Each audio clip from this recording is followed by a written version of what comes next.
বিয়ের পূর্বে কোনো মেয়ের গায়ে হাত দিবি না ভাই আমার, খবরদার। বিয়ের পূর্বে কোনো মেয়ের সাথে কথা বলবি না, খবরদার। তোর যোগ্যতা নেই ওর সাথে কথা বলার। তুই কে রে? বামন হয়ে চাঁদের দিকে হাত বাড়াবি না। আমার বোনরা চাঁদ। ওয়াল্লাহি যেদিন ইসলামী শাসন আসবে, যেদিন ইমাম মেহেদী আসবে, যেদিন ঈসা আলাইহিস সালাম আবার আসবে, ওনার বন্ধের উপর যারা হাত দেবে উনি হাত কেটে ফেলবে। তুই বামন হয়ে চাঁদের দিকে হাত বাড়াইস না। আমার বোনরা চাঁদ।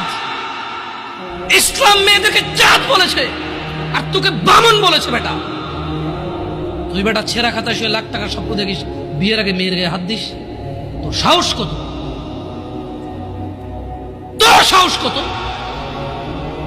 তুই জানিস না মুহাম্মদ সাল্লাল্লাহু আলাইহি সাল্লাম বলছে নেক স্ত্রী দুনিয়াতে যা আছে ওর চেয়ে বেশি উত্তম। তুই কি করে ওর গায়ে হাত দিস বিয়ের আগে? তোর সেই যোগ্যতা আছে বল?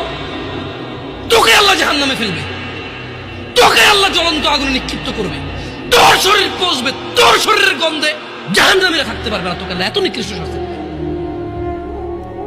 কেন? কারণ তুই এত বড় জঘন্য কাজে লিপ্ত হয়েছিস।